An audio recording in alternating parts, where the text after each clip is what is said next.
శిలువ మీద పలికిన 7 మాటలను మనం ధ్యానిస్తాం. మొదటి మాటగా లూకా సువార్త 23వ అధ్యాయము 34వ వచనం చదివి దేవుని యొక్క వాక్యాన్ని మనం ధ్యానిస్తాం. తండ్రి, వీరేమి చేయుచున్నారో వీరు ఎరుగరు గనుక వీరిని క్షమించుమని చెప్పెను. చూడండి, మొదటి మాటగా క్షమించటము. యేసయ్య నా పాపముల కొరకు ఆయనను సిలువకు అప్పగించినాను. అయినప్పటికీ ఆయనలో ఏ దోషం లేనప్పటికీ నన్ను ప్రేమించినాడయ్యా. ఆయన ఎంత ప్రేమమయుడు కదా. సిలువ రాణి మీద ఆయనను హింసిస్తున్నాను, ఆయనను మనం అందరము సిలువకు అప్పగించుకుని ఉండగా ఆయన నీ కొరకు నా కొరకు మన ప్రతి పాపముల కొరకు ఆయన క్షమాపణ కలిగి లోకంలో వదకు తేబడ్డటువంటి గొర్రెపిల్ల వలె సిద్ధపడి ఉన్నాడు. ప్రియుడా, చూడండి, ఆయన వీపు మీద 39 కొరడా దెబ్బలు కొట్టడము, ఆయన శరీరాన్ని గాయపరచడము, ముఖం మీద ఉమ్ము వేయడాలు కదా, పెడుగుద్దులు గుద్దడాలు, తల మీద ముళ్ళ క్రీటం పెట్టి ఆయనను హింసించి ఉన్నాం కదా. యవ్వన కాలపు రక్తము 6.5 లీటర్ కలిగినటువంటి ఆయన యవ్వన రక్తము నీ కొరకే, మనందరి కొరకే దారపోసి ఉన్నాడు. చూడండి, మనము బైబిల్లో చూడగలము హేబేలు ఏ విధంగా అయితే హేబేలు యొక్క రక్తము వాడి సహోదరుడి పైన ఏ విధంగా పగ పెంచుకొని ఉన్నది కదా, తండ్రికి మొరపెట్టుకొచ్చినది కదా. చూడండి, హతసాక్షుల యొక్క రక్తం కూడా శత్రువుల కొరకు ప్రతిదండన కొరుతున్నది కదా. జకరియా యొక్క రక్తము ఏ విధంగా మొరపెట్టుకుంటున్నది కదా. చూడండి, మరి పవిత్రుడైన యేసయ్య యొక్క రక్తము, నీ కొరకు నా కొరకు చిందించబడినటువంటి యేసయ్య రక్తము క్షమాపణ కోరుతున్నది. ప్రియుడా, మరి మొదటి మాటగా మనం చూడగలం, తండ్రి, వీరేమి జయించున్నారు వీరు ఎరగరు కనుక వీరిని క్షమించు. మన అపరాధములను మీరు క్షమించిన ఎడల, మనం మనుషుల అపరాధములను మనం క్షమించిన ఎడల పరలోకమందు ఉన్నటువంటి తండ్రి మీ అపరాధములను క్షమిస్తాడు కదా. ప్రియుడా, మరి నువ్వు ఈ లోకంలో జీవిస్తున్నప్పుడు, నువ్వు ఈ లోకంలో ఉంటున్నప్పుడు నీ తోటి వారు కానీ నీ సహోదరులు కానీ వారి అందరి యొక్క పాపములను క్షమించాలని యేసయ్య వాక్యం నీతో మాట్లాడుతున్నాడు. ప్రియుడా, చూడండి, తన సహోదరుల ఎడల దయ చూపించిన వారి ఎడల దయ చూపిస్తానంటున్నాడు కదా యేసయ్య. మనము దయ చూపించాలి, మనం ఇతరులను ప్రేమించాలి.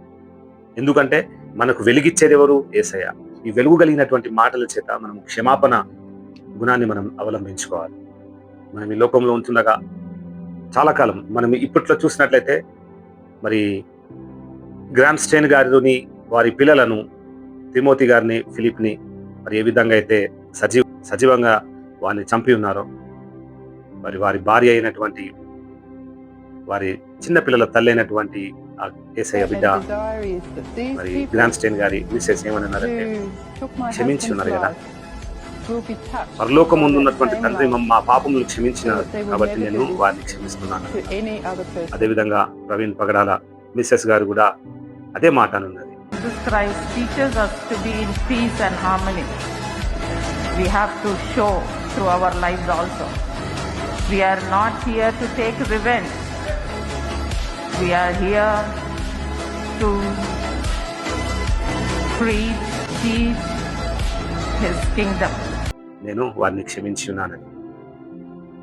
మరి చార్లెస్, మరి అమెరికాలో యవనస్తుడు ఏ విధంగా అయితే చనిపోయి ఉన్నాడో, మరి దేవుని కొరకు సాక్షిగా మారబడినటువంటి అతని యొక్క భార్య కూడా నేను వారిని క్షమించి ఉన్నానన్నది.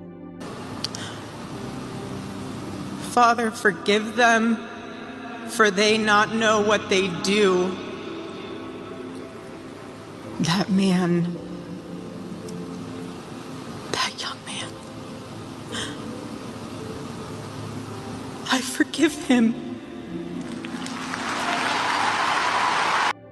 అది యేసయ్య యొక్క ప్రేమ నాటబడి అది ఫలించి ఇతరుల చేత మనము ప్రేమ, సంతోషం, సమాధానం చేత దీవించటకు ఈ వాక్యమే. ప్రియుడా, ఇంకను ఒకవేళ నువ్వు ఇతరులను ప్రేమించకుండా ఉండి ఉన్నట్లయితే, ఇతరులను క్షమించకుండా ఉండి ఉన్నట్లయితే యేసయ్యతో మాట్లాడుతున్నావు.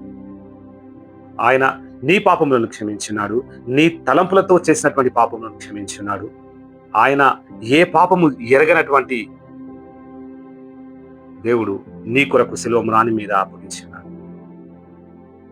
ఈ వాక్యం చేత నీతో మాట్లాడుచుండగా ప్రియుడా, మనమందరము యేసయ్య సిలువ మీద పలికినటువంటి మొదటి మాటను మనం గ్రహించుకొని మనం ఈ లోకంలో జీవించుచుండగా పాపపు బంధకముల నుంచి విడిపించబడి ఎవరైతే మనను ప్రతిదండన చేయాలని చూస్తున్నారో, ఎవరైతే మన మీద ఆపోజిట్గా నెగిటివ్గా రావాలని వస్తున్నారో వారిని మనం క్షమించబద్దులం.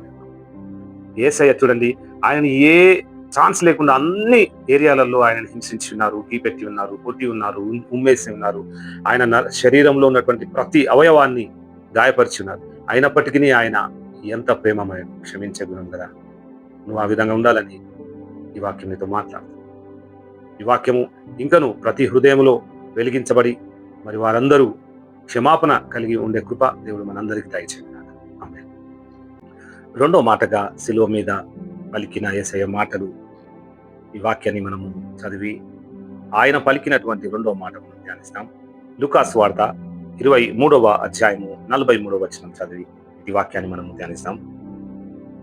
నేడు నీవు నాతో కూడా పరదేశంలో ఉందు అని నిశ్చయముగా నీతో చెప్పుచున్నాను. నేను ఇది మాటను మనము ధ్యానించినట్లయితే చివరి క్షణములో మరి మరణాంతరం క్రీస్తుతో సహవాసం కలిగి ఉండాలని ఇది వాక్యము సూచిస్తున్నది. కూడా పాప మరణాంధకారంలో నుండి క్రీస్తు ద్వారా సహవాసం కలిగి నిత్యమైన రాజ్యానికి వెళ్ళుటకు ఈ బైబిల్ వాక్యము సూచిస్తుంది. ప్రియుడా, దొంగతన తప్పులన్నీ ఒప్పుకొని శిలువ మ్రాను మీద రక్షణ పొందుకొని నీతిమంతుడిగా ఎంచబడి యేసయ్యతో వెళ్ళాలని ఆయనకున్నటువంటి సంకల్పము దేవుని మాటలు సూచిస్తున్నది. కూడా మరి మనం చూడొచ్చు, ఇటు రైట్ అండ్ లెఫ్ట్ యేసు ప్రభుల వారికి మరి ఇద్దరు దొంగలను సిలువ వేసి ఉన్నారు కదా.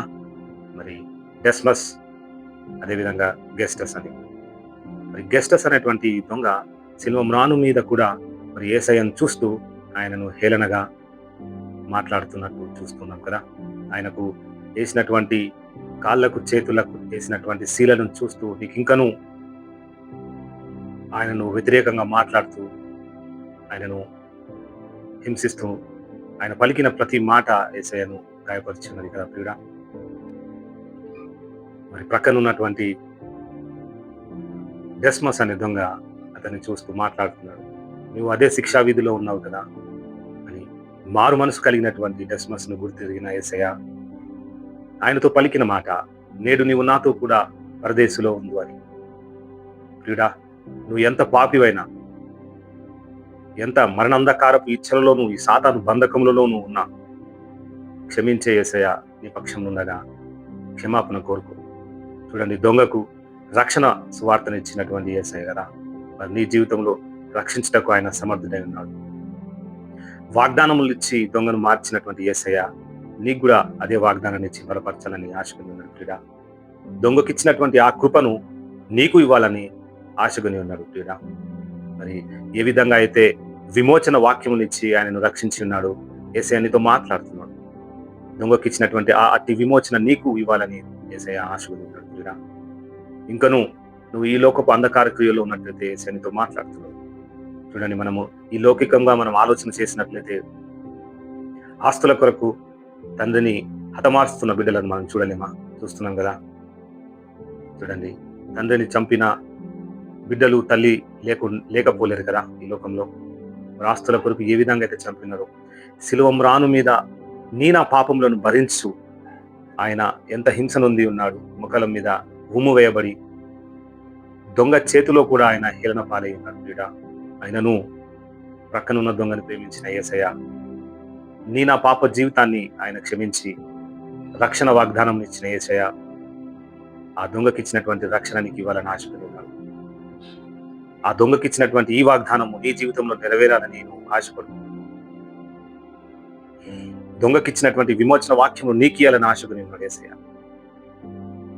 చూడండి, ఎంత మంచి ఘనత కదా. నేడు నీవు నాతో కూడా పరదేశిలో ఉండు. ఒకవేళ నీ పేరు పెట్టి ఈరోజు పిలిచి ఉన్నాడు అనుకోండి, నువ్వెంత ధన్యుడవు, నువ్వెంత ధన్యురాలు. నేడు నువ్వు నాతో కూడా పరదేశంలో ఉండు అని అంటే మనం ఎంత సంతోషంగా గంతులు వేసి ఉంటాం కదా. ఒక డిపార్ట్మెంట్లో జాబ్ రావాలంటే మన జాబ్ ఒకవేళ అపాయింట్మెంట్ ఆర్డర్లో ఉంటే ఎంత సంతోషిస్తాం కదా. మరి ఒకవేళ నీ పేరు పరలోక రాజ్యంలో రాసి లేకపోతే, జీవ గ్రంథంలో ఒకవేళ నీ పేరు లేకపోతే నువ్వు ఎంత దౌర్భాగ్యుడవు ఒకసారి ఆలోచన చేసుకోండి. ఈ వాక్యం చేత నీతో మాట్లాడుతున్నాడని మేము దృఢంగా నమ్మి ఉన్నాం. ఈ లోకంలో నువ్వు ఎంపీ అయినా, ఎమ్మెల్యే అయినా, నువ్వు ఒక మంచి ఐఏఎస్ అయినా, ఐపీఎస్ అయినా, నువ్వు ఏ ఫీల్డ్లో నువ్వు అధికారిక స్థానంలో నువ్వు ఉన్నా, ఈ లోకంలో ఉన్న వచ్చినటువంటి బుక్కులలో నువ్వు పై స్థానంలో ఉన్నావా? అది దేవుడిచ్చిన భాగ్యమే. ఒకవేళ నువ్వు పరలోక రాజ్యంలో జీవ గ్రంథంలో నీ పేరు లిఖితం లేకపోతే నీ అట్లాంటి పాపి లేడని నువ్వు అనుకో. నీ అట్లాంటి పాపులకు అలాంటి స్థానం లేదు. వీడా దొంగని మార్చిన దేవుడు నిన్ను మార్చాలని అనుకుంటున్నాడు. దొంగలో ఉన్నటువంటి ఆవగింజంత విశ్వాసము దేవుని యొక్క హృదయాన్ని కదిలించింది వీడా. మరి నీలో ఉన్నటువంటి ఆ విశ్వాసమును బట్టి దేవుడు నిన్ను పరలోక రాజ్యంలో జ్ఞాపకం తెచ్చుకోవాలని ఆశకు నేను ఈ వాక్యం చేత. నువ్వు ఇంకను ఈ లోకంలో ఉన్నట్లయితే ఈ వాక్యం నీతో మాట్లాడుతున్నది. గెస్టస్ అనే దొంగ లేక ఇంకా సొలుగుతూ ఈ లోకంలో ఉన్న వాటి కొరకు ప్రాకులాడుతూ, ఇంకా ఇతరులను హింసిస్తూ, ఇంకా ఇతరుల చేత నువ్వు హింస ప్రేరేపణ కలిగి నువ్వు చేస్తున్నావా? నువ్వు నిత్యమైన నరకంలోకి వెళ్తావు వీడా. డెస్మస్ దొంగలాగా, మంచి దొంగలాగా మారుతూ నీ హృదయాంతరంగంలో ఉన్నటువంటి కాఠినతను యేసు ప్రభుల వారి దగ్గర ఒప్పుకున్నట్లయితే నీ జీవితంలో యేసయ్య మంచి ఈవులనిచ్చి నిన్ను, నీ కుటుంబాన్ని బలపరచాలని ఆశగా ఉన్నారు వీడా. రండి, ఆయన యొక్క వాక్కు కొరకు, ఆయన యొక్క రక్షణ కొరకు, ఆయన యొక్క కృప కొరకు, ఆయన యొక్క విమోచన కొరకు మనమందరము ఈ రెండో మాట చేత మన హృదయంలో రూపాంతరం కలిగి మన పాప జీవితములన్నింటినీ ఒప్పుకొని ఆయన కొరకు, ఆయన రాజ్యం కొరకు మనం సిద్ధపడదాం. ఈ కృప దేవుడు మనందరికి దయచేయండి కాక. ఆమేన్. సిలువ మీద పలికిన మూడవ మాట, ఈ మాటను మనము యోహాను సువార్తలో మనం చూడగలం కదా. మరి ఈ వాక్యం చదివి మూడవ మాట మనం ధ్యానిస్తాం. యోహాను సువార్త 19వ అధ్యాయము 26 వచనము 27 వచనం చదివి ఈ వాక్య భాగంలో మనం ధ్యానిస్తాం. యేసు తన తల్లియు తాను ప్రేమించిన శిశువుడిని దగ్గర నిలిచియుండుట చూచి, అమ్మా, ఇదిగో నీ కుమారుడు అని తన తల్లితో చెప్పెను. ఆ తరువాత శిశువుని చూచి, ఇదిగో నీ తల్లి అని చెప్పెను. ఆ గడియ నుండి ఆ శిష్యుడు ఆమెను తన ఇంట చేర్చుకొనెను. ఈ వాక్యము మనము ధ్యానిస్తున్నప్పుడు మనకు అర్థమైన విషయం ఏంటంటే, మరి సిల్వం రాను మీద మరి మూడో మాటగా తన తల్లిని ప్రేమిస్తూ, మరి తన ఎంతగానో ప్రేమించినటువంటి శిష్యునికి బాధ్యత చూపెడుతున్నటువంటి సన్నివేశం మనం చూడగలం కదా. ఏ విధంగా యేసయ్య హింసించి మరి సిల్వం రాను మీద ఆయన పడుతున్నటువంటి బాధలో కూడా తల్లిని మర్చిపోలే కదా. తల్లిని ఎంతగానో ప్రేమించినారు. మరి ఒంటరిగా ఉన్నటువంటి తల్లిని మరి ఆయన ఎంతగానో ప్రేమించినటువంటి యోహానుకి దగ్గరగా వచ్చినప్పుడు మరి తల్లి యొక్క ప్రేమను విడవనాడకుండా, ఎడబాయకుండా మరి తన యొక్క ప్రేమించినటువంటి శిష్యునికి బాధ్యతలు అప్పగించినాడు కదా. ఎంత శ్రమ పడి ఉండొచ్చు కదా. మరి యేసయ్య పడుతున్నటువంటి ఆ కుమారుని యొక్క బాధ చూస్తూ మరి ఏ విధంగా లోపల బాధపడి ఉండొచ్చు. తన కుమారుడు కళ్ళ ముంగట హింసించబడుతున్నట్లయితే ఏ తల్లికైనా బాధనే కదా. చూడండి, కుమారుడు ఇంటికి రాకపోతే తల్లి ఎంత అల్లాడుతూ ఇంటి గుమ్మం కాడ చూస్తూ ఉంటుంది కదా వీడా. మరి ఎంతగా ప్రేమించినటువంటి తన సొంత కుమారుడిని సిల్వం రాణి మీద చూస్తున్నటువంటి ఆ తల్లి ఎంత బాధపడి ఉండొచ్చు.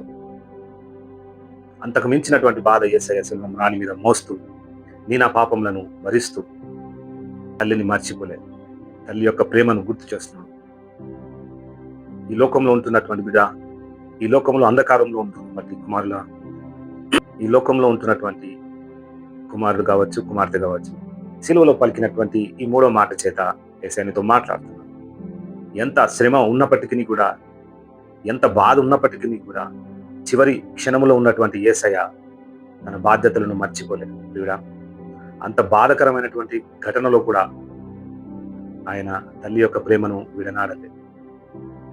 తల్లి ఒంటరిగా ఉంటదేమోనని బాధ చేత మరి శిష్యునికి, ప్రేమించినటువంటి యోహానికి అప్పగించినటువంటి విషయం మనం చూస్తున్నాం కదా వీడా.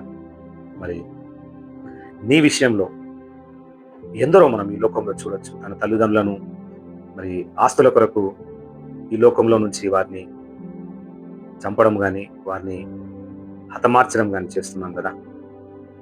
ఈ లోకంలో అడిగినటువంటి డబ్బులు ఇవ్వకపోతే మనం వారిని హింసిస్తూ, బాధ పెడుతూ, మనం వారిని అనాథాశ్రమంలో పంపించినటువంటి దాఖలాలు లేవంటారా?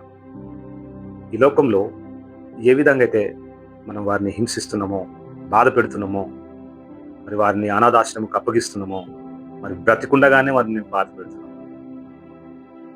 చూడండి, మరి ఒక నెల క్రితమే మనము టీవీలో చూడగలం కదా, మరి వార్తలు చూస్తున్నాం. ప్రేమించినటువంటి ప్రియుడితో తన సొంత తల్లిని హతమార్చిన కుమార్తె లేరంటారా? ఎటుపోతున్నాం మనం? యేసయ్య శిలువ మీద కూడా తన సొంత తల్లిని విడనాడక ఎడబాయక ఆయన చూపెట్టిన అమూల్యమైన ప్రేమ, ఆ ప్రేమ అగాపే ప్రేమ.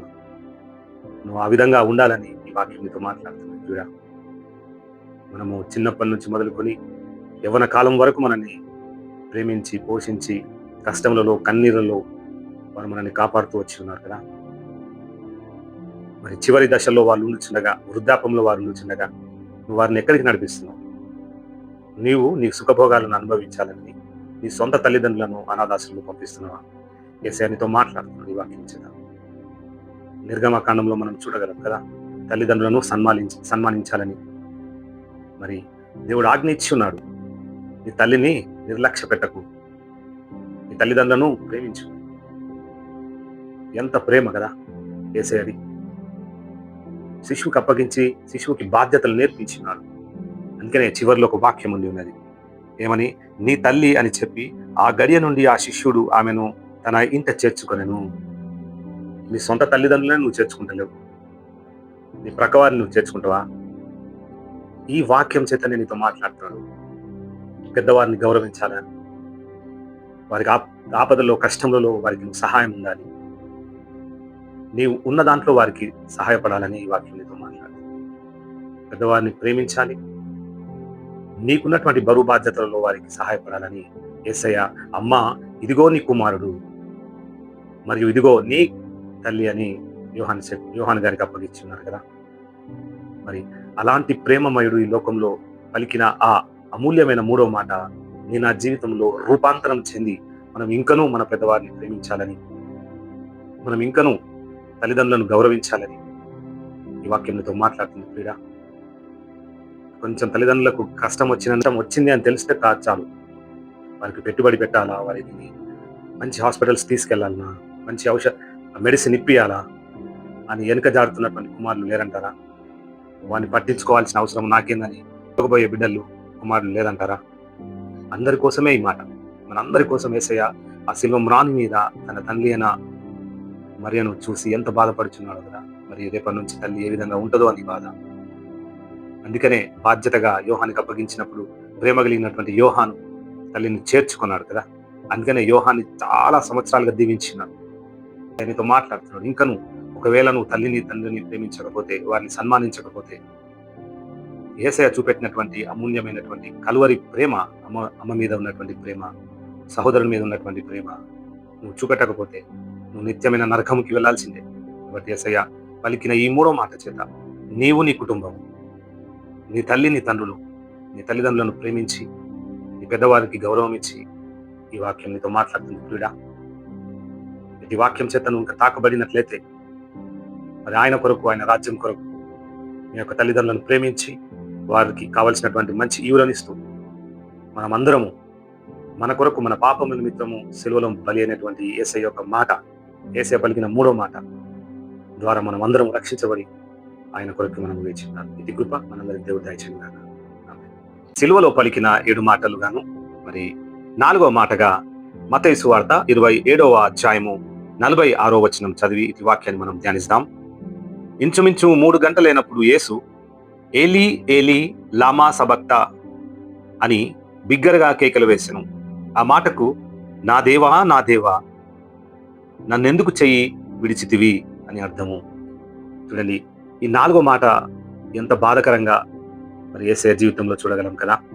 తండ్రి అయిన యెహోవా యొక్క ఆజ్ఞలను మేరుస్తూ ఈ లోకంలో మనిషి కుమారుడిగా ఈ లోకంలోకి వచ్చి నేను ఆ పాపములను, నువ్వు చేస్తున్నటువంటి పాపముల నిమిత్తమై ఈ లోకంలో ఆయన నీ పాపములను భరించడానికి ఆయన శిలువ మ్రాను మీద చివరి రక్తం బ్రొట్టు వరకు ఆయన నీ కొరకు చిందించినాడు. ప్రియుడా, మరి పరిపూర్ణమైనటువంటి దేవుని కుమారుడుగా ఈ లోకంలో వచ్చి నువ్వు పొందవలసినటువంటి ఆ కలువరి శిలువను ఆయన భుజ భారముల మీద వేసుకుని శిలువకు అప్పగించుకొని ఉన్నాడు. ఏలీ ఏలీ అనే ఈ మాటకు మనము హిబ్రూ భాషలో నా దేవా నా దేవా అనే అర్థము. లామా సబక్తిని అనే ఈ మాట మరి అరామిక్ లాంగ్వేజ్ లో నుంచి తీయబడ్డది. దీనికి అర్థము నన్నెందుకు చేయి విడిచితివి అని అర్థం చూడగలం కదా. అని తండ్రి అయిన యెహోవాకు మొరపెట్టుకొని ఉన్నాడు. అవును ప్రియ బిడ్డ, ఎన్నో చూడండి మీ కొరకు మనందరి కొరకు యేసయ్య ఈ లోకంలో ఎంత శ్రమ నొంది ఉన్నాడు కదా. తన వీపు మీద దెబ్బలు, ఆయన తల మీద ముళ్ళ కిరీటం పెట్టబడి ఉన్నది. చూడండి ఇలాంటి పరిస్థితుల్లోనైనా దేవాది దేవునికి మొరపెట్టుకుంటున్నాడు. ఎందుకు ఈ లోకంలో ఆయన వచ్చినాడంటే నిన్ను నన్ను పరలోక రాజ్యానికి చేరడానికి ఒక వారధిగా యేసయ్య ఈ లోకానికి వచ్చి ఉన్నాడు. ఒక ప్రతినిధిగా ఈ లోకానికి వచ్చి ఉన్నాడు. నిన్ను నన్ను నడిపించడానికి ఒక మనిషిగా ఈ లోకానికి వచ్చి ఉన్నటువంటి దేవుడు. మరి ఏ దేవుడైనా ఈ విధంగా వచ్చి ఉన్నాడా అని ఆలోచన చేస్తే ఒక కేవలము యేసయ్య మాత్రమే ఈ లోకంలో మనం చూడగలం కదా. నీ కొరకు శిలోం రాను మీద ఎక్కినటువంటి వ్యక్తి ఎవరైనా ఉన్నారా? మీ తల్లిదండ్రులు ఉన్నారా? కాదు కదా. మీ స్నేహితులు ఉన్నారా? కాదు కదా. నీ కొరకు జైల్లో పాలై జీవితాంతము జైల్లో ఉండి కృమిపోయినటువంటి బిడ్డలు ఉన్నారా? కాదు కదా. ఒకే ఒక వ్యక్తి మన మానవాళ పాపముల నిమిత్తమై ఈ లోకంలో వచ్చినటువంటి దేవుని కుమారుడు. మరి ఎందుకు ఆయన తండ్రి అయిన యెహోవాకు మొరపెట్టుకోవాల్సినటువంటి పరిస్థితి వచ్చింది అని అంటే లేఖనము నెరవేర్చబడుటకు కదా. మరి దావీదు కీర్తనకారుడు 22వ సంకీర్తనలో మనం చూడగలము ఈ విధంగా వర్ణించి ఉన్నాడు. అవును ప్రియ బిడ్డ, మరి ఈ లోకంలో నువ్వు ఉండుచుండగా నిన్ను పురుగులా చూస్తున్నారేమో, నిన్నెందరో నిందిస్తున్నారేమో, నిన్నెందరో తృణీకరిస్తున్నారేమో, నిన్నెందరో అపహాసించుచున్నారేమో, నిన్నెందరో బాధ పెడుతున్నారేమో. ఆయనను నీ కొరకు సిలువలో ఇవన్నీ హింస నొంది ఉన్నాడు, బాధ నొంది ఉన్నాడు, నిందించబడి ఉన్నాడు, అపహాసించి ఉన్నాడు కదా. నీ కొరకు చివరి రక్తం వరకు దారపోసినటువంటి యేసయ్య ఎంత హింస నొంది ఉన్నాడు కదా. మరి ఆయన పొందినాడు నీ యొక్క భారమును. మరి ఈ లోకంలో ఉన్నటువంటి వ్యక్తుల్ని ఏమనన్నా మనము ఓపికతో మనము వారి కొరకు మనం ప్రార్థన చేసే బద్దులమైన ప్రియుడా, ఈ వాక్యంతో మాట్లాడుతున్నాడు. నా దేవా నన్ను ఎందుకు చేయి విడిచితివి అని యేసయ్య తండ్రిని ఏ విధంగా మొరపెట్టుకుంటున్నాడు కదా ప్రియుడా. నీ పాపములను నా పాపములను భరించినటువంటి యేసయ్య ఆయన ఏ విధంగా మొరపెట్టుకుని ఉన్నాడు నువ్వు చూస్తున్నావు. దావీదు కీర్తనకారుడు అంటాడు, వృషభములను అనేకములు నా చుట్టూ ఉన్నాను, బలమైనటువంటి వృషభములను ఆవరించి ఉన్నాను, నన్ను కాపాడేది యెహోవా మాత్రమే, నన్ను కాపాడేది దేవుడే అని చెప్తున్నాడు కదా. మరి నీ జీవితంలో ఎన్నో శత్రువులు వచ్చినను, బలమైనటువంటి వృషభములు నీ చుట్టూ ఉన్నాను.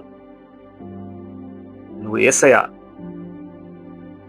దిక్కే నువ్వు ఆలోచన కొని నడిచినట్లయితే, నువ్వు ఆయనని అంటిపెట్టుకున్నట్లయితే, నిన్ను విడవక ఎడబాయక దేవుడు తోడే ఉంటున్నాడు ప్రియుడా.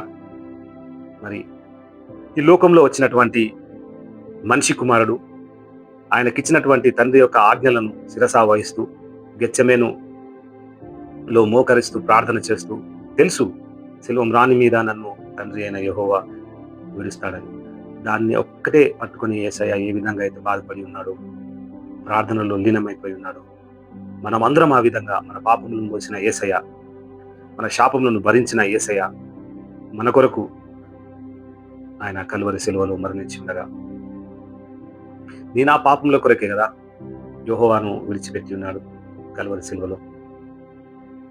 ఇంకనూ నువ్వు పాపపు ఊబిలో ఉండి ఉన్నట్లయితే, ఇంకనూ నువ్వు ఈ లోకపు ఇచ్చలలో ఉండి ఉన్నట్లయితే ఈ వాక్యం నీతో మాట్లాడుతున్నాడు.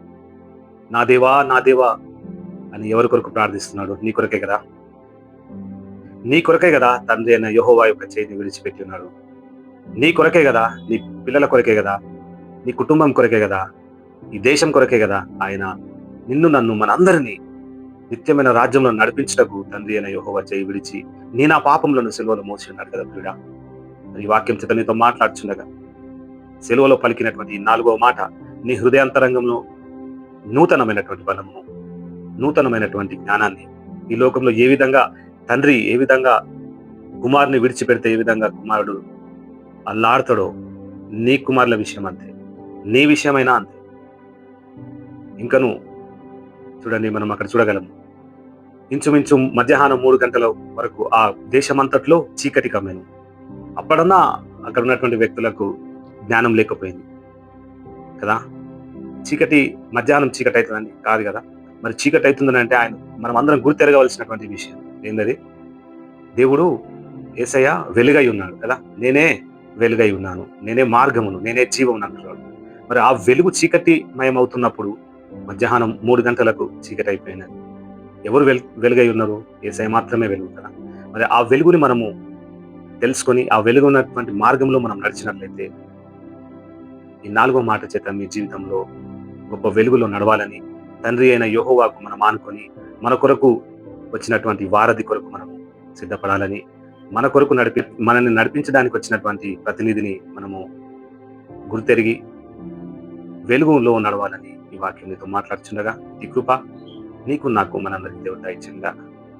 సిలువలో పలికిన 7 మాటలు గాను మనము మొదటి 4 మాటలు విని ఉన్నాం కదా. మరి 5వ మాటగా యోహాను సువార్త 19వ అధ్యాయము 28వ వచనం చదివి ఇటు వాక్యాన్ని మనం ధ్యానిస్తాం. అటు తరువాత సమస్తమును అప్పటికే సమాప్తమైనదని యేసు ఎరిగి లేఖనము నెరవేరునట్లు నేను దప్పికొనుచున్నానెను. చూడండి, నేను దప్పికొనుచున్నానెను. దేవాది దేవుడు ఏ విధంగా శ్రమ నొందుతున్నాడు కదా. కలువరి శిలువ మీద నీ నా పాపములను మోస్తూ తల మీద ముళ్ళ కిరీటం పెట్టబడినటువంటి యేసయ్య శరీరంలో ఉన్నటువంటి చివరి రక్తపు బొట్టును చిందించినటువంటి యేసయ్య నీ కొరకే దాహము కొని ఉన్నాడు. ప్రియుడా, మనము చూడగలము. నేనిచ్చు నీళ్లు త్రాగువాడు ఎన్నటికి దప్పికొనడు అన్నాడు. మరి ఏంది? శిలువ మ్రాని మీద యేసయ్య తప్పికొనుచున్నాడు అని ఆలోచన చేస్తే, యేసయ్య నీ నా పాపములను మోస్తూ శిలువ మ్రాని మీద నీకు నిత్యమైనటువంటి జీవాన్ని ఇవ్వాలని ఆయన నీ కొరకు దప్పికొనుచున్నాడు. నీ పాపముల కొరకే, నీ యొక్క శ్రమల కొరకే యేసయ్య ఆయన కలువరి శిలువలో దప్పికొనుచున్నాడు. ప్రియుడా, అంటూ ఉంటాడు కదా. ప్రకటనలో మనం చూడొచ్చు, వారికి ఇక మీదట ఆకలి ఎన్నడూ ఉండదు. ఆయన నీ కొరకే కలువరి శిలువలో దప్పికొనుచున్నాడు. ప్రియుడా, నీకు జీవ ఆహారం ఇయ్యాలని, నిత్య జీవము ఇవ్వాలని, ఆకలి లేని రాజ్యములో నిన్ను నడిపించాలని ఆయన నీ కొరకే కలువరి శిలువలో దప్పికొనుచున్నాడు. ప్రియుడా, ఎప్పుడైతే 4వ మాటగా ఏలీ ఏలీ లామా సబక్తా అని అన్నప్పుడు, తండ్రి అయిన యెహోవా చేయి విడిచినప్పుడు ఆయన పలికినటువంటి 5వ మాట నేను దప్పికొనుచున్నానని. తండ్రి ఒక చేతును విడిచిన వెంటనే ఆయన మాట మాట్లాడి ఉన్నాడు, నేను దప్పికొనుచున్నాను. చూడండి, ఆయన దప్పిక ఎవరి కొరకు? నీ పాపముల కొరకే. ఆయన దప్పిక ఎవరి కొరకు? నిన్ను నిత్య జీవంలో నడిపించడానికి. ప్రియుడా, మాట్లాడుచున్నాడు. ఆయన పరిశుద్ధుడి లోకంలో జీవిస్తున్నప్పుడు నేనే జీవ ఆహారం అయినటువంటి యేసయ్య, మంచి కాపరి అయినటువంటి యేసయ్య, దేవుని కుమారుడైనటువంటి యేసయ్య నీ కొరకే శిలువ మ్రాని మీద దప్పికొనుచున్నాడు. ప్రియుడా, చూడండి, ఈ లోకంలో నువ్వు ఉండుచుండగా నువ్వు ఏ విషయంలో దప్పికొనుచున్నావు? కొత్త కారు కావాలని దప్పికొనుచున్నావు కదా. మంచి ఉద్యోగం రావాలని నువ్వు దప్పికొనుచున్నావు కదా. మంచి వివాహంలో జతపరచబడాలని నువ్వు దప్పికొనుచున్నావు. మంచి పొలిటికల్ గా, ఎమ్మెల్యేగా, ఎంపీగా కావాలని ఆ సీటు కొరకు దప్పికొనుచున్నావు. గొప్ప అధికారంగా నేను ఉండాలని నువ్వు దప్పికొనుచున్నావు. ప్రియుడా, మారుతున్నటువంటి ఎలక్ట్రానిక్ గ్యాజెట్స్ కి బట్టి అది కొనుక్కోవాలా, మంచి మొబైల్ కొనుక్కోవాలా, మంచి ఈవులను కొనుక్కోవాలని నువ్వు దప్పికొనుచున్నావు. కానీ యేసయ్య నీ కొరకు శిలువ మీద ఆయన నిన్ను పరలోక రాజ్యంలో నడిపించుటకు దప్పికొనుచున్నాడు. ప్రియుడా, ఎందుకు నీకు ఈ లోకంలో కావలసినవి? ఎందుకు ఈ లోకం కొరకు నువ్వు ఆశపడుతున్నావు? ప్రియుడా, నీ కొరకే కదా ఆయన కలువరి శిలువలో దప్పికొనుచున్నాడు. బైబిల్ వచనంలో ప్రకారం మనం చూడగలము, నేనిచ్చు నీళ్లు త్రాగువాడు దప్పికొనడానికి కదా. మరి ఆయన ఇచ్చు జీవజలములు కొరకే మనం ఆశకొని ఉండాలి. ఆయన ఇచ్చు ఈవుల కొరకే మనం ఆశకొని ఉండాలి కదా. శిలువ మ్రాని మీద అడిగినప్పుడు వారు చేదు చిరుకని అందించారు. యేసయ్య, నువ్వెంత పాపివి, మనం ఎంత పాపులం కదా. ఒక వ్యక్తి దాహం అన్నప్పుడు మనం ఈ లోకంలో నీళ్ళిష్టమే, మంచి ఆహారం పెట్టాలని ఆశకొని ఉంటామే. మరి నీ కొరకు ఈ లోకంలో జన్మించి యవ్వన రక్తము నీ కొరకు చిందిస్తున్నటువంటి యేసయ్యకు నువ్వు చేదు చిరుకనిచ్చి ఉన్నావు కదా. నువ్వెంత పాపివి, మనం అందరం ఎంత పాపులం కదా. ఆయన కలువరి శిలువలో ఎంత శ్రమ నొందుతున్నప్పటికీ కూడా ఆయన అన్న మాట, నేను దప్పికొనుచున్నాను. దప్పిక తీర్చలేని మనము ఎంత దౌర్భాగ్యులము. యేసయ్య నీతో మాట్లాడుతున్నాడు. ప్రియుడా, ఈ వచనం చేత ఆయన ఆత్మల పట్ల భారం కలిగి ఈ లోకంలో దప్పికొనుచున్నాడు. నిన్ను నన్ను రక్షించటకు ఈ లోకంలో ఆయన దప్పికొనుచున్నాడు. నీకు నువ్వు జీవ మార్గంలో నడిపించటకు ఆయన దప్పికొనుచున్నాడు. నిత్యమైన నరకంలో ధనవంతుడైనటువంటి వ్యక్తిని మనం చూడగలం కదా. ఆయన పాతాళపు ఊబిలో కాలుతూ ఎంతగానో వేడి చేత ఎంతగానో కాలుతున్నటువంటి సమయంలో అబ్రహామా నాకు నీళ్లు కావాలని అడిగితే ఎన్ని నీళ్లు కాదు ఎన్ని నీళ్లు కావాలని అడిగినాడు? ఒక చుక్క నీళ్ళు అన్నాడు. చూడండి, ఈ లోకంలో నువ్వు సజీవంగా ఉన్నట్లే, నువ్వు ధనవంతుడవైనా పేదవాడివైనా, నువ్వు దేవుణ్ణి కలిగి ఉన్నట్లయితే, పరిశుద్ధాత్మ చేత నింపబడిన వాడివై ఈ లోకంలో జీవిస్తుంటే జీవజలపు ఊటలు నీకు ఇవ్వాలని ఆశపడి ఉన్నాడు. ప్రియుడా, ఎన్నడూనూ నువ్వు దప్పికొనవు, ఎన్నడూనూ నీ కుటుంబము దప్పికొనదు. ప్రియుడా, నువ్వు ఇంకను ఈ లోకంలో ఆ దప్పికొని ఉన్నట్లయితే యేసయ్య నీ కొరకే శిలువ మ్రాను మీద శ్రమనుంది, హింసనుంది, బాధ పెట్టబడి తప్పికొని ఉన్నాడు నీ కొరకు. నీ ఆత్మను రక్షించడానికి, మనందరినీ పరలోక రాజ్యంలో నడిపించడానికి ఆయన తప్పికొని ఉన్నాడు. ఈ లోకంలో అలాంటి తప్పికొనిన బిడ్డలు ఎవరైనా ఉన్నారా? లేరు కదా. అలాంటి మరి చెప్పబడుతున్నటువంటి రాజులు ఉన్నారా? లేరు కదా. మరి నజరేయుడైనటువంటి దేవుడు, యూదుల రాజైనటువంటి దేవుడు నిన్ను నన్ను రక్షించడానికి ఆయన శిలువ మ్రాను మీద దప్పికొని ఉన్నాడు.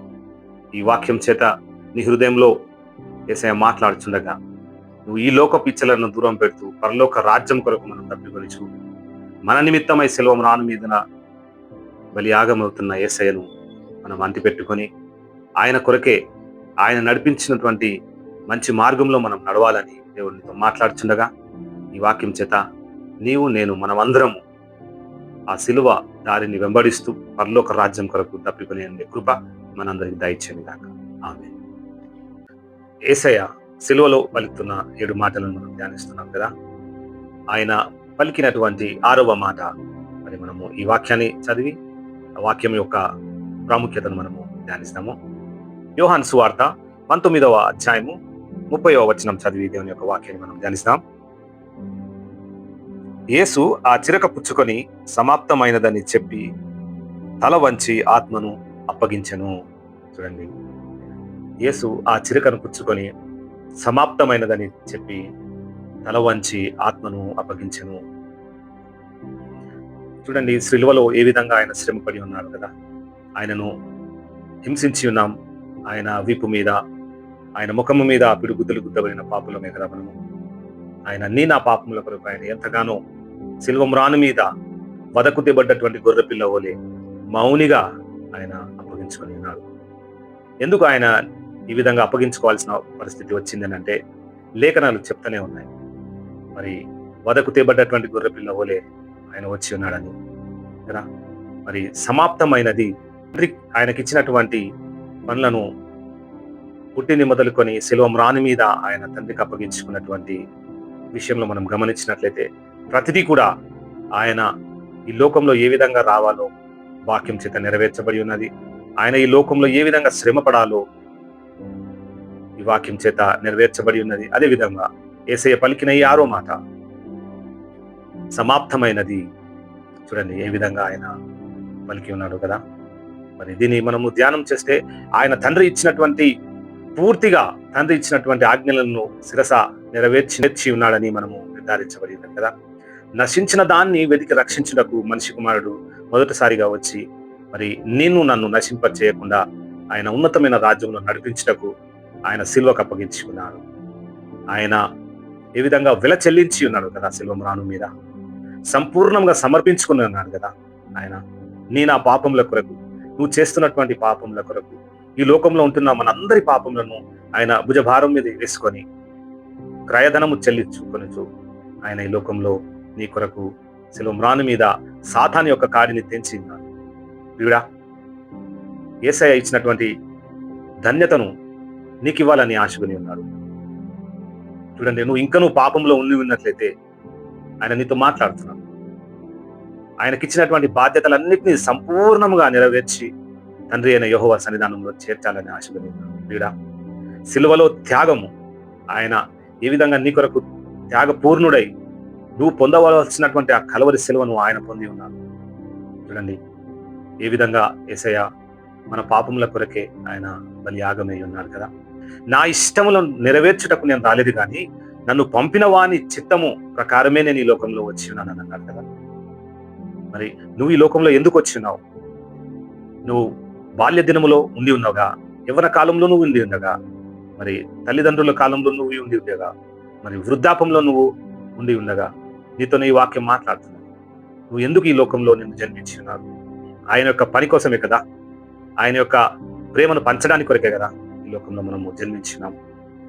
అంతేగాని ఈ లోకంలో ఉన్న వాటి కొరకు మనం ఆశ కొనక, నశించిపోతున్న ఆత్మల పట్ల భారం కలిగి మనం అందరం నడుచుకోవాలని ఈ వాక్యం సెలవిస్తున్నాను. ప్రియుడా, నువ్వు ఏ విధంగా అయితే నువ్వు యేసయ్య పలికిన 6వ మాట చేత నువ్వు ధ్యానించుతుండగా సమాప్తమైనదని, ఆయనకు వచ్చినటువంటి ఇబ్బందులకు, ఆయనకు వచ్చినటువంటి హింసలను సహించుతూ నీనా పాపములను ఆయన క్రయ ధనముగా చెల్లించి ఉన్నాడు, వెల చెల్లించి ఉన్నాడు. ప్రియుడా, సంపూర్ణముగా ఆయన నీ కొరకే శిలువ మ్రాను మీద యేసయ్య తండ్రికి అప్పగించుకొని ఉన్నాడు. చూడండి, పాపులను రక్షించడానికి యేసయ్య ఈ లోకంలో వచ్చినాడు. ఒకవేళ ఆ విధంగా ఉండి ఉన్నట్లయితే వారందరినీ మనము యేసయ్య సన్నిధానంలో నడిపిపోతున్నాం ఉన్నాం, ప్రేమను పంచబిడ్డలంగా ఉండి ఉన్నాం. ఆయన మనందరినీ ఆత్మల పట్ల మనకు కూడా యేసయ్య చూపెట్టినటువంటి ఆ క్రయధనాన్ని మనం నేర్చుకొని ఆ యొక్క యేసయ్య తండ్రి చిత్తాన్ని ఏ విధంగా నెరవేర్చుకుని ఉన్నాడో ఆ విధంగా మనము బలపరచబడి ఈ లోకంలో జీవించే కృపదయ చేయాలని మనం ప్రార్థిద్దాం. అదేవిధంగా నీకు సమర్పించినటువంటి ఏ పనైనా సంపూర్ణంగా మనం చేయాలని, విశ్వాసం చేత చేయాలని, యెహోవాకు మహిమకరంగా ఉండాలని వాక్యం సెలవిస్తున్నది. ప్రియుడా, మరి వాక్యం చేత నీతో మాట్లాడుచున్నగా నువ్వు ఇంకా కష్టంలోనూ ఉన్నావని బాధపడుతున్నట్లయితే నీ కష్టాలు, నీ నష్టాలు, నీ హింసలు, నీ బాధలు, నీ యొక్క పాప శాపములన్నిటినీ యేసయ్య శిలువ మ్రాను మీద సాతాన్ని బంధించి ఉన్నాడు, సమాప్తమైనదని చెప్పి ఉన్నాడు. మరి ఇది విశ్వాసం చేత నువ్వు బలపరచబడి ఈ మాటలు నీ హృదయాంతరంగంలో నూతన క్రియలు జరిగించాలని మనమందరము ప్రార్థించబద్ధులమై ఉన్నాం. ఈ వాక్యం వినుచుండగా నీ కుటుంబంలో, నీ పరిస్థితిలో ఒకవేళ ఇంకనూ ఏదైనా శాపము వెంటాడుతున్నాను బాధపడుతున్నావా? తరతరాల్లో వస్తున్నటువంటి పాప శాపములు ఉన్నాయని బాధపడుతున్నావా? బాధపడాల్సిన అవసరం లేదు. ఎందుకు అనంటే యేసయ్య కలువరి శిలువ మీదనే బాధ నొంది ఉన్నాడు నీ కొరకు, నీ కుటుంబం కొరకు. ఈ వాక్యం నీతో మాట్లాడుచుండగా ప్రియుడా, ఆత్మల పట్ల భారం కలిగి ఈ లోకంలో జీవించే కృప, మరి నీతిగా బ్రతుకుతూ యేసయ్యకు మహిమకరంగా ఉండే కృపను మనందరికి దేవుడు దయచేస్తాడు. శిలువ మీద పలికిన 7 మాటలు మనం ధ్యానిస్తున్నాం కదా. మరి చివరిదిగా 7వ మాట ఆయన కలువరి శిలువలో మాట్లాడుతున్న మాటను మనం ధ్యానిస్తాం. లూకా సువార్త 23వ అధ్యాయము 46వ వచనం చదివి దేవి మైపరుస్తాం. అప్పుడు యేసు గొప్ప శబ్దంతో కేకలు వేసి, తండ్రి, నీ చేతికి నా ఆత్మను అప్పగించుకొనిచున్నాను నేను. ఆయన ఇలాగూ చెప్పి ప్రాణము విడిచెను. చూడండి, యేసయ్య గొప్ప శబ్దం చేత కేకలు వేసి, తండ్రి, నీ చేతికి నా ఆత్మను అప్పగించుకొనిచున్నానని పలుకుతున్నాడు కదా. ఇది చివరి మాటగా మనము శిలువ ధ్యానంలో మనము గమనించగలం కదా ప్రియుడా. మరి మంటల ఆదివారము మొదలుకొని ఆయనను మనము ఈ నోరు ద్వారా ఆయనను మహిమపరిచి ఉన్నాం. హోసన్నా హోసన్నా అంటూ ఆయనను ఊరేగిస్తూ తీసుకొని వచ్చి ఉన్నాం కదా. మరి ఇదే చేతిలో ఆయనను అప్పగించి ఉన్నది. మనమందరము ఆయనని పాపిగా అప్పగించి ఉన్నాం. ఆ శిలువ మ్రాను మీద ఆయన పలికిన చివరి మాటకు ముందు మనము ఆలోచన చేసి ఉంటే, ఆయనను కలువరి శిలువలో అప్పగించక ముందు ఆయన ఎంత శ్రమ నొంది ఉన్నాడు కదా. హోసన్నా హోసన్నా అంటూ ఆయనని ఎన్నిక లేని గాడిద మీద ఎన్నిక చేసుకొని ఆయన ఊరేగించి ఉన్నాం కదా. చూడండి, ఎన్నిక లేని వాడిని ఎన్నుకుంటున్నాను ప్రియుడా. మరి నీ జీవితంలో నిన్ను ఎన్నుకోవాలని ఆశకుంటున్నాను. చూడండి, ఆ విధంగా ఆయనను రాజుల దగ్గరికి తీసుకెళ్ళినప్పుడు మరి రాజులు సహితం ఆయనలో ఏ తప్పిదము కనబడలేదు, కానీ ఆయన మనకి అప్పగించినారు. అక్కడ ఉన్నటువంటి జనసాంద్రత అంతయు మరి యేసయ్యను సులువుకు అప్పగించినారు. అది మొదలుకొని ఆయనను మనం హింసించి ఉన్నాం, ఆయనను మనం బాధ పెట్టి ఉన్నాం, ఆయనను మనం పిడిగుద్దులు గుద్ది ఉన్నాం, ఆయనను సిలువకు అప్పగించక ముందు కొరడాల చేత ఆయనను హింసించి ఉన్నాం. ఆయన తల మీద ముళ్ళ కిరీటం పెట్టబడి ఉన్నది. మరి సిలువలో ఆయన నీ కొరకు నా కొరకు కాళ్ళల్లో చేతుల్లో శీలలు దించి ఉన్న పాపులం కదా మనమందరం. చూడండి, అయినప్పటికీ ఆ ప్రేమ కలిగినటువంటి యేసయ్య చివరి మాటను తన తండ్రి అయిన యెహోవాకు తన యొక్క ఆత్మని అప్పగించుకుని ఉన్నాడు. ప్రియుడా, మరి నీ నా పాపముల కొరకు శిలువలో ఆయన బలి అయి ఉండగా ఆయన తండ్రికి తన యొక్క ఆత్మను అప్పగించుకుని ఉన్నాడు కదా. మన్నైనది వెనకటికి మరలా భూమికి చేరును, కానీ ఆత్మ దాన్ని దయచేసిన దేవుని దగ్గరికి చేరున్నాడు. ప్రియుడా, మరి నీ ఆత్మ విషయం ఎత్తిదో, మరి మన్నైనది నీ శరీరము మన్నుకే చేరును కదా, మరి నీ ఆత్మ ఎక్కడ చేరుతుంది? ఈ వాక్యం చేత నీతో మాట్లాడుతున్నాడు. యేసయ్య తన తండ్రికి అప్పగించుకుని ఉన్నాడు తన ఆత్మ. మరి నీ ఆత్మ ఈ లోకంలోనే ఉండిపోతుందా? మరి నిన్ను సృష్టించినటువంటి యేసయ్య దగ్గరికి వెళ్తుందా? మనం అందరం పరిశీలించుకోవాలి కదా ప్రియుడా. ఎవడునూ నా ప్రాణం, యేసయ్య కల్వరి సిలువలో ఒకవేళ తలుచుకుంటగినా ఆయన అక్కడి నుంచి దిగి వచ్చేయచ్చు కదా, కానీ తండ్రి చిత్తం నెరవేర్చుటకు ఏమంటున్నాడు అక్కడ చూడండి, మనం చూడగలం బైబిల్లో, ఎవడునూ నా ప్రాణం తీయటం లేదు, నా అంతటా నేనే పెట్టుచున్నాను, దాన్ని పెట్టుటకు నాకు అధికారం కలదు, దాన్ని తీయుటకు నాకు అధికారం కలదు. ఇట్టి అధికారము ఎవరి ద్వారా పొంది ఉన్నారు? నా తండ్రి వలననే ఈ ఆజ్ఞను పొంది తిని అని యేసయ్య అంటున్నాడు కదా. చూడండి, మరి అలాంటి ధన్యత కలిగినటువంటి యేసయ్య దిగి వస్తారు కదా. కానీ నీ పాపముల కొరకే, నా పాపముల కొరకే, మనందరి పాపముల కొరకే యేసయ్య సిలువకు అప్పగించుకొని ఉన్నాడు. పాపాలన్నిటినీ, నా పాపాలన్నిటినీ సిలువకు అప్పగించుకొని ఆయన యొక్క ఆత్మను తండ్రికి అప్పగించుకుని ఉన్నాడు. ప్రియుడా, చూడండి ఎలాంటి దేవుని కలిగి మనం ఉన్నాం కదా. ఒకవేళ నువ్వు తప్పు చేస్తున్నావు ఈ లోకంలో, నిన్ను తప్పువాడని నిన్ను హింసిస్తే అది నీకు ఘనత కాదు కదా. చూడండి, ఒకవేళ మేలు చేసి బాధపడి నువ్వు ఇతరుల చేత నువ్వు హింసించబడితే అది దేవునికే మహిమ, అది దేవునికి హితమగును అని మనము చూడగలం కదా బైబిల్ వాక్యాలలో. మరి యేసయ్య తప్పిదం ఏమన్నా చేసి ఉన్నాడా? ఏం చేయలే కదా. ఆయన పరిశుద్ధుడిగా ఈ లోకంలో జీవించి ఉన్నాడు. ఆయన పరిశుద్ధంగా ఈ లోకంలో యవ్వన కాలంలో అన్ని ఇచ్చలను చూడండి ఆయన దేవుని చిత్త ప్రకారమే నెరవేరుస్తూ అన్ని కంట్రోల్ చేసుకుంటూ శిలువ మ్రానికి మరి తండ్రిని హెచ్చించుటకు ఆయన హితమగును కదా. చూడండి ప్రియుడా, మరి ఈ లోకంలో నువ్వు ఉండుచుండగా ఎన్నో హింసలు నువ్వు నొందాల్సిన పరిస్థితి వచ్చినప్పుడు నొందాల్సిందే. ఎవరిని మహిమపరచటకు? యేసయ్యను మాత్రమే మహిమపరచటకు కదా. యేసయ్యతో మాట్లాడుతున్నాడు ప్రియుడా. మరి బైబిల్లో స్టెఫెన్ గారి గురించి మనం చూడగలం కదా. ప్రభుని గూర్చి ఆయన మొరపెట్టుకుంటున్నాడు, ప్రభువుని బట్టి ఆయన మొరపెట్టుకుంటున్నాడు. యేసు ప్రభువా, నా ఆత్మను చేర్చుకోవని స్టెఫెన్ ప్రార్థించాను అని ఉన్నది కదా బైబిల్లో. ప్రార్థిస్తున్న క్రమీప స్టెఫెన్ ని రాళ్లతో కొట్టి చంపినాడు ప్రియుడా. మరి స్టెఫెన్ జీవితంలో ఆయన ఈ లోకంలో హతసాక్షిగా అయినప్పుడు ఆయన యేసయ్య చేర్చుకుని ఉన్నాడు ప్రియుడా.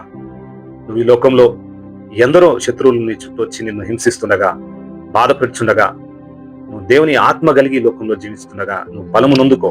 యేసయ్య పలికినటువంటి మాట, నా ఆత్మను నీ చేతికి అప్పగించుకొంచున్నానని తండ్రికి ఏ విధంగా అయితే మొరపెట్టుకుని ఉన్నాడో అలాంటి ఆత్మలను మనం పట్టుకొనుటకు, దేవుని తట్టు మనము నడిపించుటకు యేసు ప్రభు మనకు బలం ఇచ్చిందిగా కదా.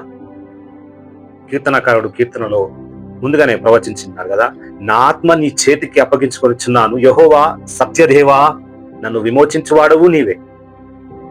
చూడండి, మనకి ఎవరున్నారు? మనకు విమోచనకర్త అయినటువంటి దేవుడు మన పక్షం ఉండగా మనకి ఎందుకు భయం? యేసయ్య వాక్యం చేత నీతో మాట్లాడుతున్నాడు. నీ జీవితంలో ఈ లోకంలో నువ్వు అంతరించిపోతే, ఈ లోకంలో చివరి దినంగా నువ్వు ఉండి ఉంటే నీ ఆత్మ ఎవరికి అప్పగించుకుంటున్నావు? నువ్వు ఒకసారి ప్రశ్నించుకోవాల్సిందే. సిలువను గూర్చిన వార్త ఏమన్నా బైబిల్లో, సిలువను గూర్చిన వార్త నశించు వారికి వెర్రితనంగాను, రక్షింపబడిన వారికి దేవుని శక్తి అయి ఉన్నది. ఇది మనకేమో ఈ విధంగా ఉండాలా? శక్తి అయి ఉండాలా. అలాంటి శక్తి కలిగినటువంటి ఈ వార్తను మనం పట్టుకొని ఈ లోకంలో జీవించి ఉండగా ఆయన మనకు బలము, ధైర్యమై ఉన్నాడు ప్రియుడా. ఈ వాక్యం నీతో మాట్లాడుతున్నది. యవ్వన కాలంలో నువ్వు ఉండి ఉండగా యేసయ్య కాడిని మోసే కృపను నీకు దేవుడు ఇవ్వాలనుకుంటున్నాడు. చూడండి, తండ్రి అయిన దేవుని చిత్త ప్రకారం క్రీస్తు మనలను ఎక్కడి నుంచి తప్పించిందంట? దుష్ట కాలంలో నుండి.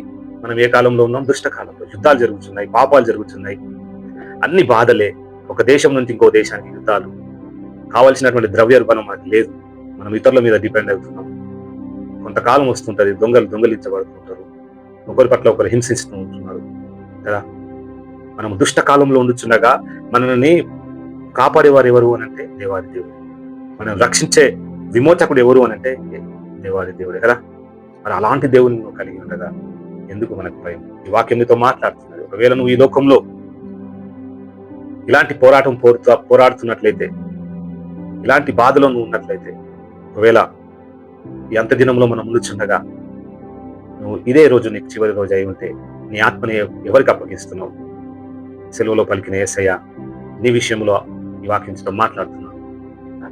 నీ ఆత్మను నీ తండ్రి అయిన యెహోవాకు అప్పగించుకుంటున్నావా, లేకపోతే ఈ లోకపు అంధకార క్రియలకు అప్పగించుకుంటున్నావా? ప్రశ్నించుకో ప్రియుడా, ప్రశ్నించుకో. మరి మొదటి సిలువలో పలికిన మాట నుంచి యేసయ్య ఏ విధంగా అయితే మనకు ధైర్యపరిచి 2వ మాట, 3వ మాట, 4వ మాట, 5, 6, 7 మాటల చేత నువ్వు ఆత్మ చేత అభిషేకించబడవని మేము నమ్మి ఉన్నాం. మరి గుడ్ ఫ్రైడేలో సిద్ధమవుతున్న బిడ్డలందరినీ బట్టి ప్రార్థిస్తున్నాం.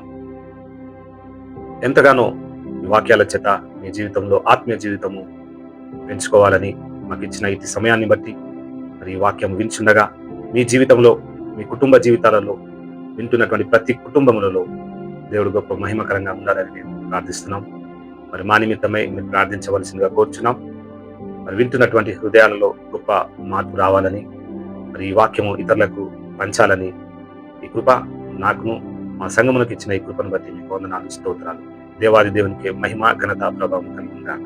ఆమేన్.